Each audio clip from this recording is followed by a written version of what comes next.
I've lived in so many different life situations, whether it be, the abuse, different states, different weather patterns, different, a grandparent versus a direct parent, an aunt. I lived actually on my own for a little bit. It's created an ability to adapt, which I said I've always done, but also relate. And that's where I'll get into kind of why I like to volunteer and get in what I am. Please go into that. That's a piece of that. So college was the first time I had some of that too. I worked at it was called the Hope Center, and it was in Edmond, and it was a reconsignment shop.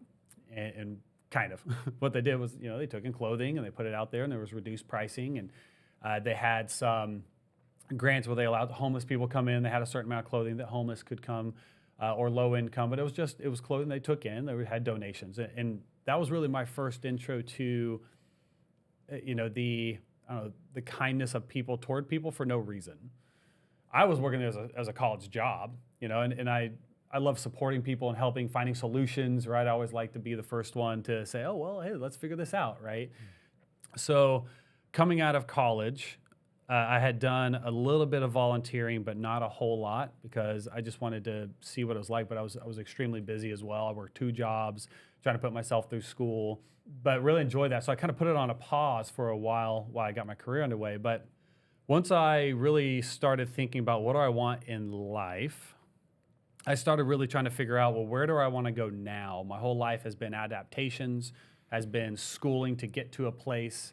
What do I really want and who am I? Was a little bit. A lot of people do that in college, but I was so driven on, let me get this degree, that I didn't really do a whole lot of that figuring out myself. I just kind of had this path and I executed a path. And a big piece of that was I want to be able to help people. And I've got my engineering side, my schooling, that was just who I was and what I did.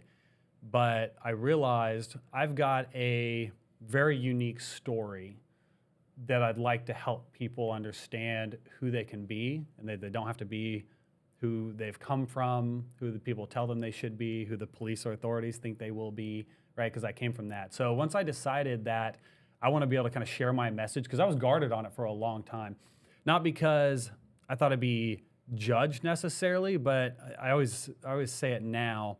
I didn't want, when someone tells a certain story, you get the head tilt, oh, and you kind of hear that, and I hated that, because I thought maybe there was sympathy there. It wasn't empathy, it was sympathy, and I hated it. So I didn't tell my story just for that reason. But when I started figuring myself out and what I wanted to do with it, and that I could use it as a power to help kids, is how it started actually. I've started focusing on that and putting some effort into that. When you realize your story was a story of empowerment and not a story of sympathy or poor you or whatever, that's when you wanted to tell your story. Yes. So I think that's the piece is hopefully I can save some of those steps that I went through, because they're painful, they're trauma. Actually, I always tell myself, I don't have trauma. I'm not traumatized. It was traumatic, but I'm not traumatized by it. So when I use that very, very cautiously, because a lot of people do say, well, I was traumatized by it. And I'm not. It was traumatic, but I'm not traumatized by it. And I tell kids that too. I said, you can have trauma in your life and it not traumatize you. So if I can save them some of that future trauma, then absolutely I want to try. So where I first started, it was at street school. So I found out through street school through a friend who was on the board, and I decided to be a mentor to one of the kids there, just starting with one kid at the time.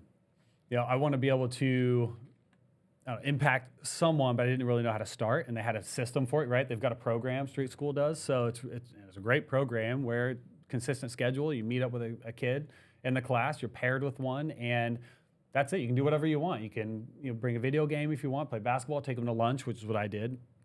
And organically, just through being with them, they end up opening up to you with their story, which allows me to tell, because I don't jump straight into it all the time.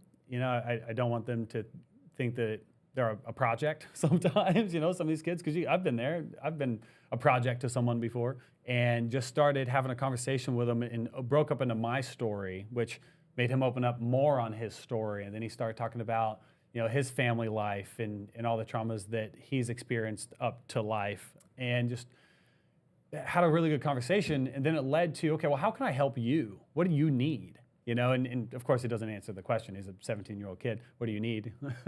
But he wanted to go to school, but he didn't know how. He got funding from the FAFSA and some other grant as well, if I remember right. But from there, it's really kind of branched. It's not just, I do have a passion for helping kids, whether it's immediately helping them or really just being someone there to talk to, because I think I'm really relatable, where I've lived in most situations. I've had abuse, I've had neglect, I've had drugs and alcohol in my life, whether me or others.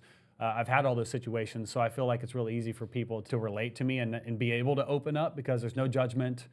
You know, I've lived that story before, whether some are worse, some are better. You know, it's just, it's a piece of it. So it makes it really relaxing.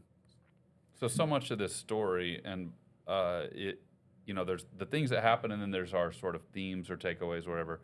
I'm hearing a different story today because, the therapy, the counseling, the social work, all that stuff really, really matters.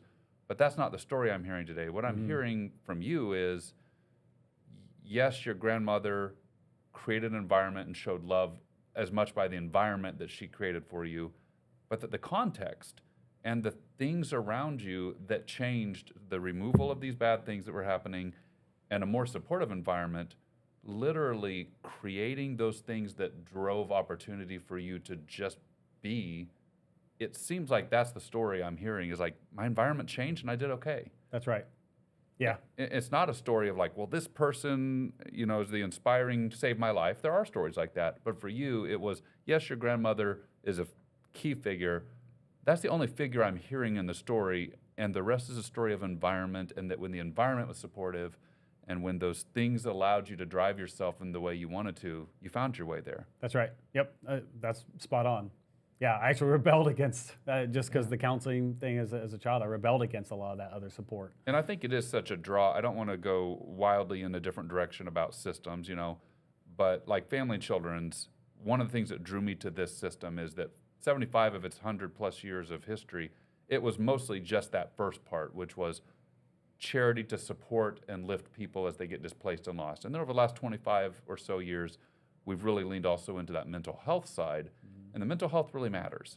It's super, super important, but I just love that recognition systemically of what I'm also hearing in your story, which is you took root because you were always on your way to something, and the environment just needed to slow down enough for you to, and again, I'm not trying to assign that to you, but is that? No, that's true. No, Yeah. I agree with that. Yeah, absolutely. I think that's correct. Women in recovery, for example. I think if some of these programs were used by my family back in the day, it would have been a different outcome. I think my mom would have still been here. Whether I would have lived with her or not, I don't know. But I think that she definitely would have been here still today. So a lot of people listening probably know what Women in Recovery is, but let's share for just a second, and maybe Tom, just a brief summary of what Women in Recovery is as it relates to this story, and then I want to get back to that. So as Sean mentioned, Women in Recovery is a program that started with Family and Children's Services just over 15 years ago, through the generosity of the George Kaiser Family Foundation. So Mimi Trash, one of our chief program officers, helped nationally structure this with relationships. It also has to do with justice involved, but primarily, like what you're saying, it treats the trauma to the people that, to the women, and 82 to 83% of them have children, so they have families. So exactly what you're talking about. It treats the trauma, then treats the addiction. Primarily, instead of alcohol, it's primarily drugs anymore in the last 15 years, and then gives them the tools in their toolbox to get back to adjudicate their sentences, but at the same time to give them life skills so that they don't reoffend or repeat the life that they've been given. And what you're saying is that transformational lives is they've been given those opportunities to be a better parent, and to kick their addiction because they've treated their trauma that they couldn't recover from. And because we're really, Oklahoma is really, really high in the nation in incarceration of women, so it was a real area of focus because of the ways it sort of disrupts families. Right. I mean, it's we were number one in the world in incarceration rates for women. In the world, not just the country. In the world, in the state of Oklahoma. Yeah. And it's taken 15 years of work for several partners, so we're now number 4 in the United States. So we've really shrunk. That team has done amazing work. that's kind of how Women in Recovery started, and with a vision that we need to do something better here in Oklahoma. And that's the program you're saying. If my mom would have gotten intercepted by that earlier on, your story goes very differently. Correct. Yeah. So she never really had any of those programs. It was really the authorities. You know, she'd get in trouble. She'd get put into jail. Was facing prison at one point. Don't remember how she got out of it, which would have been an application for WEIR, right? So, yeah. So it was really just a continual cycle of doing the things she shouldn't be doing, getting picked up by police, getting out, and going back into it. She never really had a system or a program or community to be able to educate her, to help her mental state, to kind of understand some of the trauma she came from, to be able to deal with them herself, because she had her own traumatic history as well. People view them differently, you know. So my sister on one side, she views some of our traumas as a reason of why she is the way she is. I use my traumas as a way to understand where I came from and how to use it to help other people, you know. So it's like, you know, just different ways that people can look at things.